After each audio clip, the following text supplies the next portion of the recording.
নমস্কার বন্ধুরা, আপনি যদি টোটো চালক হয়ে থাকেন সেক্ষেত্রে সমস্ত টোটো চালকদের জন্য এবার কিন্তু রাজ্য সরকারের তরফ থেকে একটা বড়সড় আপডেট। হ্যাঁ বন্ধুরা, আপনাদের কাছে টোটোই থাকুক আর আপনাদের কাছে ই রিক্সাই থাকুক না কেন, এই দুটো নিয়ম কিন্তু আপনাদেরকে মানতেই হবে। তো কি দুটো নিয়ম জারি করা হয়েছে সমস্ত টোটো চালকদের জন্য জানাবো। তবে তার পূর্বে আপনারা কোথা থেকে ভিডিওটি দেখছেন অবশ্যই কমেন্ট বক্সে জানাতে একদমই ভুলবেন না। হ্যাঁ বন্ধুরা, প্রথম যে আপডেটটি জারি হতে চলেছে বা প্রথম যে নিয়মটি জারি হচ্ছে সমস্ত টোটো চালকদের জন্য, সেটা হচ্ছে এবার থেকে অবৈধ যান নিয়ন্ত্রণ করার জন্য টোটোতে এবার বসতে চলেছে কিউআর কোড। হ্যাঁ বন্ধুরা, আপনারা ঠিকই শুনেছেন। আপনাদের যদি টোটো থাকে অথবা আপনাদের যদি ই রিক্সা থাকে তাহলে সেক্ষেত্রে সেই টোটো এবং ই রিক্সাতে কিউআর কোড বসানো হবে।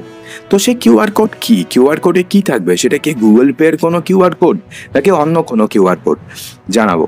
বর্তমানে আপনারা সবাই জানেন যে বর্তমানে রাস্তায় টোটো বাড়ার ফলে যানজট কিন্তু বাড়ছে, তাই শুধুমাত্র নয় দুর্ঘটনাও কিন্তু বাড়ছে। এই নিয়ে কড়াকড়ি আগে থেকে শুরু করেছে রাজ্য পরিবহন দপ্তর।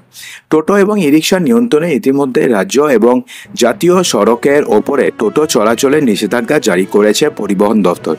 তাছাড়া কলকাতা হাইকোর্টে কিন্তু ইতিমধ্যে টোটো নিয়ন্ত্রণের জন্য রাজ্য পরিবহন দপ্তরকে গাইডলাইন তৈরি করার নির্দেশ দিয়েছে। অর্থাৎ সেক্ষেত্রে কলকাতা হাইকোর্ট সমস্ত টোটো নিয়ন্ত্রণ করার জন্য এবং কিভাবে নিয়ন্ত্রণ করবে তার একটা গাইডলাইন তৈরির নির্দেশ দিয়েছে রাজ্য সরকারকে। তো এবার টোটো নিয়ন্ত্রণে আরও তৎপর হলো রাজ্য সরকার। টোটোতে কিউআর কোড এবং নম্বরযুক্ত স্টিকার বসানোর উদ্যোগ নিতে চলেছে রাজ্য সরকার। অর্থাৎ এখন থেকে আপনাদের টোটোতে কিউআর কোড বসানো হবে এবং টোটোতে আরও বসানো হবে হচ্ছে নম্বরযুক্ত স্টিকার। এক্ষেত্রে রাজ্য পরিবহন দপ্তরের তরফ থেকে জানা গিয়েছে যে বর্তমানে রাজ্যের প্রায় 20 থেকে 22 লক্ষ অবৈধ টোটো রয়েছে। কিন্তু সব থেকে বড় প্রশ্নটি হচ্ছে যে এত বিপুল পরিমাণে অবৈধ টোটো থাকা সত্ত্বেও তার তথ্য কিন্তু পরিবহন দপ্তরের হাতে নেই। অর্থাৎ রাজ্যে প্রায় 20 থেকে 22 লক্ষ অবৈধ টোটো রয়েছে, কিন্তু সেই তার তথ্য কিন্তু এখনো পর্যন্ত রাজ্য পরিবহন দপ্তরের হাতেই নেই। তাই এই অবস্থায় প্রথমে কি করা হবে, প্রথমে টোটো গণনা করা হবে। তো সেই গণনাটি কিভাবে করা হবে, গণনাটি করা হবে পঞ্চায়েত থেকে শুরু হবে এই গণনা। তারপরে পুরসভাতে গণনা করা হবে, ব্লকে গণনা করা হবে এবং জেলায় কত সংখ্যক টোটো রয়েছে তার তথ্য সংগ্রহ করা হবে। অর্থাৎ পুরো পুরসভা, ব্লক, জেলাতে কত সংখ্যক টোটো রয়েছে সেই সমস্ত তথ্য সংগ্রহ করা হবে।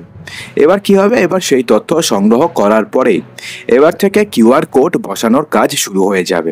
অর্থাৎ প্রথমে পুরসভা, ব্লক, জেলায় কত সংখ্যক টোটো রয়েছে তার তথ্য সংগ্রহ করার কাজ শেষ হলে পরে তারপরে শুরু হবে কিউআর কোড বসানোর কাজ।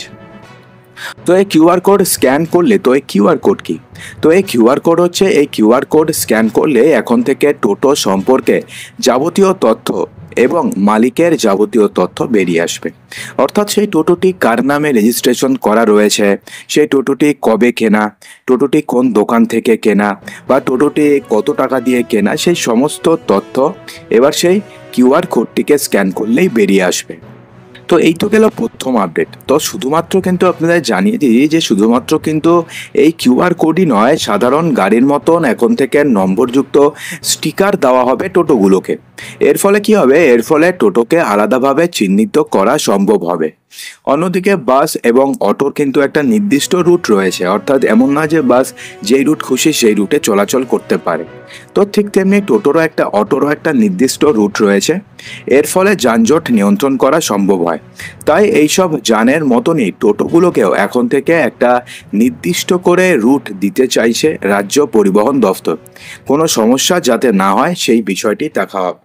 অর্থাৎ যেমনভাবে বাস কিংবা অটো একটা নির্দিষ্ট রুটে চলে বা একটা নির্দিষ্ট রুট ফিক্সড করে দেওয়া হয়েছে রাজ্য পরিবহন দপ্তরের তরফ থেকে, ঠিক সেরকমই এখন থেকে বাসের মতন এবং অটোর মতন টোটোগুলোকেও এখন নির্দিষ্ট রুট করে দিতে চাইছে রাজ্য পরিবহন দপ্তর। তো বন্ধুরা, এই দুটো আপডেটের মধ্যে কোন আপডেটটি আপনারা এখন জানলেন এবং কোন আপডেটটি আপনারা আগে থেকেই জানতেন অবশ্যই কিন্তু কমেন্ট বক্সে জানাতে একদমই ভুলবেন না।